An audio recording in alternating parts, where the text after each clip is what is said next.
Hi Woodlands, this is Emily with the WOLcares project, and for the month of April we are featuring Friends of Texas Wildlife.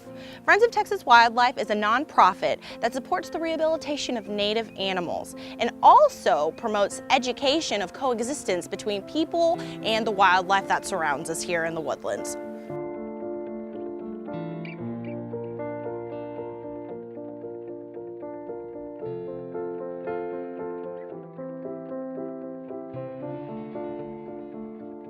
Right now we're standing in front of one of the owl enclosures, and this one's called a mew.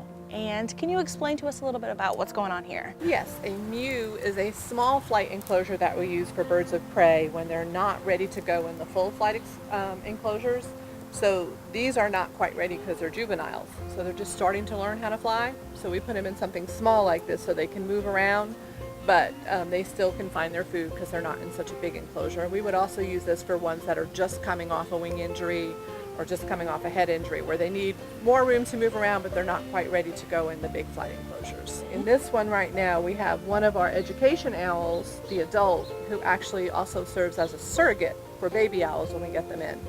So these are 3 orphaned owls that were turned in, and they're in with Luna, who's their surrogate mama, and she'll kind of show them how to fly down and find the food, and sometimes she might even bring the food to them, like mimicking she would if they were her own babies. And this is our biggest one that we have right now.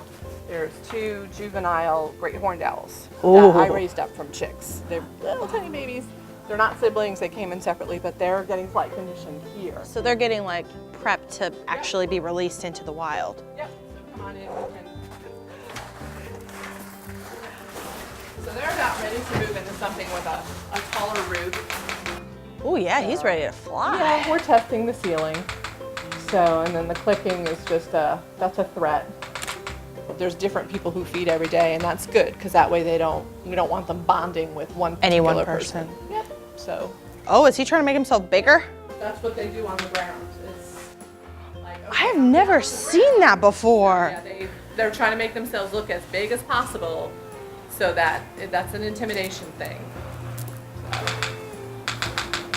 Okay. Oh my God. And any bird of prey will do that. And their last thing, if they really can't fly away, is they'll throw themselves on their back with their talons up, because that's the last line of defense that they can do if they can't fly. Oh my. That they'll throw themselves. And we always tell people if they've come upon one that's injured, they're very intimidating. We tell people, look, bring a towel or a blanket, throw it over the top of the bird, and what they do is they grab it with their talons. And then so you can just. Because that's really all they can do at that point if they can't get up and fly, is trying to make themselves look big and scary, and then if you were to get closer and if he couldn't fly, he'd throw himself on his back with his talons up. We won't make you do that, honey. Yeah. So there's nobody in here, so. Careful, there's a big step there. Oh, okay. Whoa, this is beautiful. So the Rotary Club just came together and they were like, we are going to do this. Yeah, we kind of went back and forth on plans, and this was, I think, the biggest project they ever did. And then, they kind of put the shell of it up, and then we had a couple of construction guys come out and tweak it a little bit, just to, like, they put the perches up. And they had a budget for a community project. Yeah. And then I think they went to some of the local businesses and got stuff either donated or got it at cost. So that, this was a complete gift, which was wonderful. Well, we thought it was a great opportunity for the Magnolia Rotary to help out the Friends of Texas Wildlife, and so you can see here today what the end product was in terms of facility that'll be here for 15 or 20 years. This started as just an idea for a district grant. Our District 5910 with Rotary allows us the opportunity for them to match funds that we have raised to get put forward towards a project where we can work together as a club. And we agreed. Jeanette came and made quite the passionate plea for our help, and we decided to move forward in this direction. A lot of the birds that we have in care spend more time in smaller enclosures than they need to because we don't have enough room to rotate them into a bigger enclosure. So having this bigger one, it just kind of speeds up the process of how long they have to be in rehab. It's just one more step closer to them being free again. And just as a rehabber at heart, you don't want to see these birds have to stay in longer than they need to just because they're waiting for reconditioning for flight. And so that's the most important thing, that we can get them back out. Our baby wrens that just came in. Oh. Adorable. Look at the little fuzz on his tail. Yeah, there's their fuzzy little heads. Oh my god, I don't want to hold it wrong. No, just let them, they'll kind of grip on with their tail. Oh. So these are about probably almost 3 months old. These are still being tube fed. They should start self-feeding pretty soon. So. Oh god, they're so cute. I never knew they were so cute. You know, they're not the most popular. A lot of people think they carry disease and they're dirty, but they're actually very clean. They groom themselves like cats. They eat venomous snakes. They love snakes, and they're immune to the venom, so they're good to have around for that. And also some of the most recent research is showing that in areas where there's a lot of opossums, there's a lower incidence of Lyme disease because the ticks get on these guys and they groom them off and eat them. Mm-hmm. And so they're kind of a dead end. They say, you know, they kind of jokingly say it's where Lyme disease goes to die because the ticks get on these guys. You know, they're out in the brush and they're picking up ticks, but then they groom off 95% of them and eat them, and it doesn't seem to affect them as far as getting sick. So they're really good to have around because they keep those ticks off of us and our dogs and cats. So he actually came in all the way from Hempstead because there's no, like I think I told you last time, we take from a pretty wide area because there's nobody else. Yeah.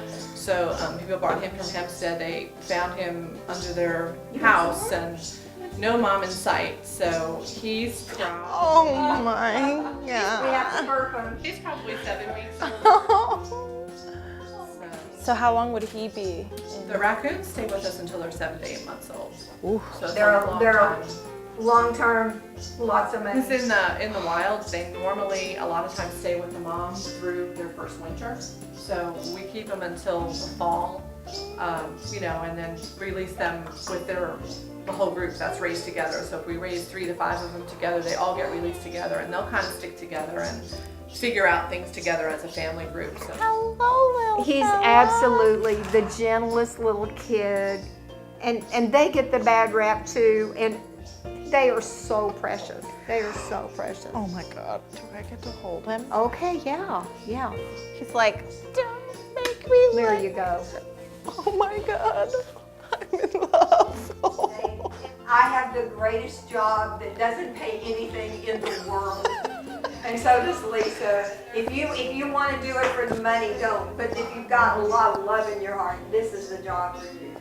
It's a wonderful feeling. There's no drug, there's no medication that can make you feel like the love that you have for these animals, and that you get to make a difference and give them their second chance. That's what keeps me coming. That we can't do it alone because, you know, we still have vet bills. The formula here is outrageous. It's about $100,000 a year just in money to keep the place alive. Because the owls and things, they eat mice all day long, and usually about each bird costs us $10 a day. So for however many there are. And we're an intake center, so what you see here is a fraction of what we get because we have 70 volunteers that rehab in their homes. And so that's where the real action is, because that you can do, in our opinion, a better job taking that animal at home, being up at night with it, than having it like at a warehouse facility where the animal is treated and then everybody goes home for 12 hours. Yeah. And the animals are left not to get their medication, where we've got the diehards here. They get up in the middle of the night, and I'm one of them too, and Lisa is too. And if it needs to be fed at 2 or 3 and get medication, it's going to get the medication. The alarm clock goes off, and we get up and we handle business. Okay. It's like, okay, you can do this as long as you want because I'm liking it. Oh my gosh. So this one, here. Okay. So he came from Splendora, and like I said, Oh, that's adorable. there was a sibling at some point. So, you know, it would have been nice if we had gotten them both in, but at least we got this one when we could still, you know, probably turn him around.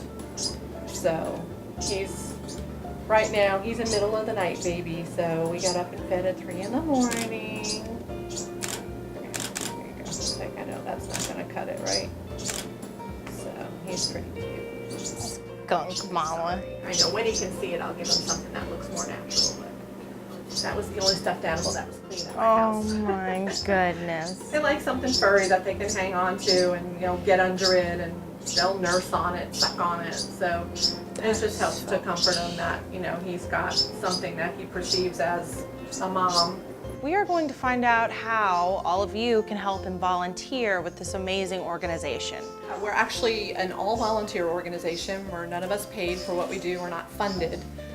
So we really always need volunteers, and that's anything from helping with fundraising, helping out at the intake center here, helping with transportation, and hands-on with the animals also.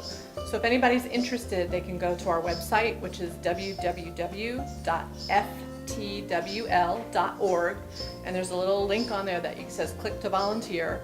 Just fill out that information, and then we will invite you to our next orientation that we're having. We have orientations about every other month, where we kind of just briefly tell people all the different areas of need we have and try to plug people in wherever they feel like they can fit and what they have an interest in. So that would be great. If anybody out there is interested, just fill out that information.